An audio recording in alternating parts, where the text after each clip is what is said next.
Dear colleagues, good morning everyone, and let me say thanks to Eddie, not for being a protectorate, but for his warm hospitality in the summit, and also for making me feel very young again with that video he showed in the inauguration.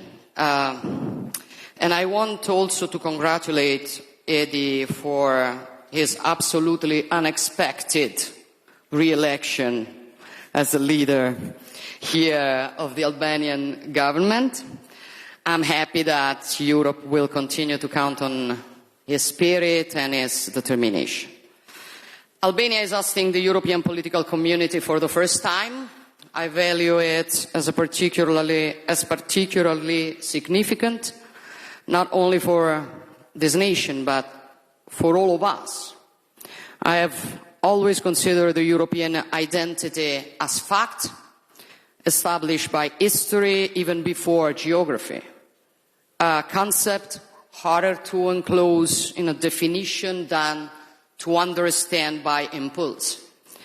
Albania is, of course, Europe, just like Italy or Serbia or Norway, regardless of whether they are part of this or that organization. That is why it always makes me smile when someone attempts to claim the right to decide who's European and who's not. Among the states that are around this table today, several have decided not to join the EU, others aspire to be part of it. Both are no less European than the 27 EU member states. Yet the EU is today the sunless common home to achieve what I like to call the European reunification, attained amongst people who may differ from one another, and yet they are a part of one whole, like the different fingers of a hand. Peoples who have fought each other over the centuries, yet are in reality one single people. Also, for this reason, being here today means taking a step forward in the historic process of reunifying Europe, because if we really want to build a new Europe in a new world,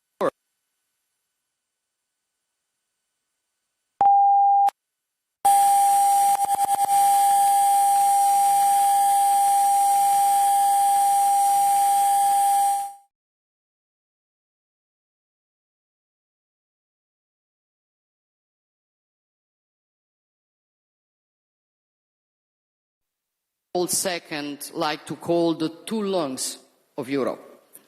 For this reason, Italy is committed in Brussels to asserting a strategic approach to the Western Balkans to take into due account, despite the complex challenges posed by the region, the need to provide these countries with a clear EU integration perspective.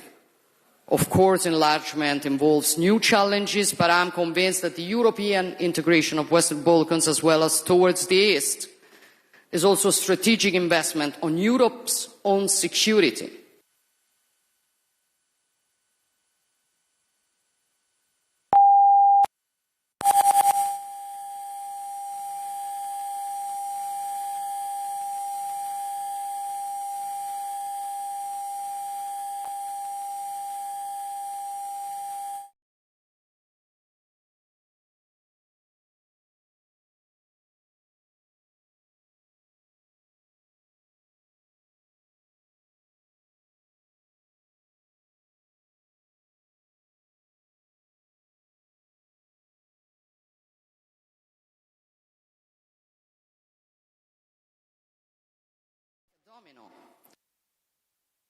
To reigniting or detonating other crisis hotbeds.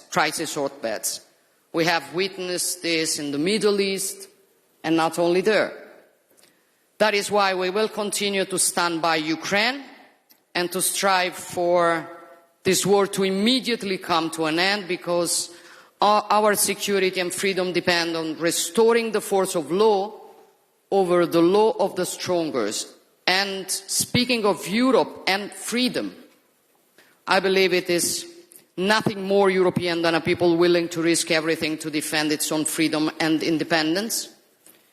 every day the heroism and tenacity of the Ukrainian people reminds us what Europe is and what the deepest aspect of our common identity is: freedom.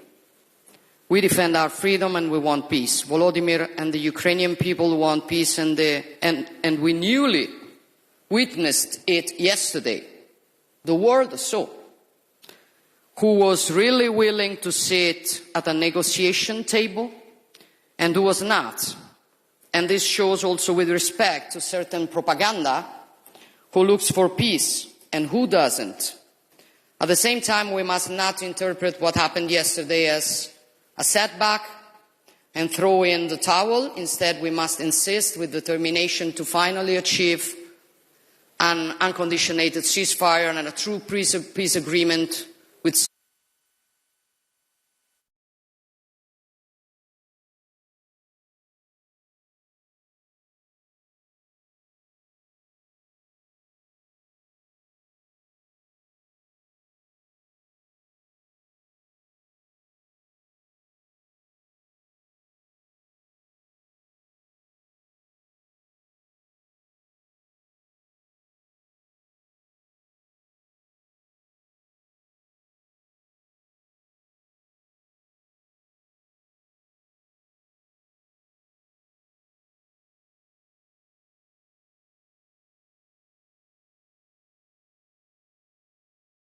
European states, if not for protecting what we are and what we want to continue to be in the coming decades and centuries in such a fast-changing world.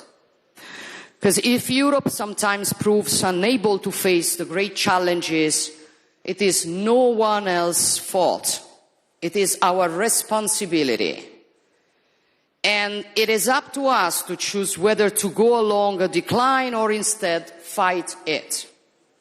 And if we decide to fight it, first of all, we need to regain awareness, which is mainly awareness of who we are, what the European civilization is, of the great achievements it has accomplished across the history of humankind. A synthesis of values resulting from the encounter between Greek philosophy, Roman law, Christian humanism, a synthesis of values that allowed European civilization to conceive a world in which the person is central, life is sacred, and human beings are free and equal. A civilization that respects the identities of the others without denying its own, and that builds peace where instead others see destruction. We are this. We are this before everything. And I think we have, first of all, to remember it every day if we want to build a Europe up to the role received from history. Thank you.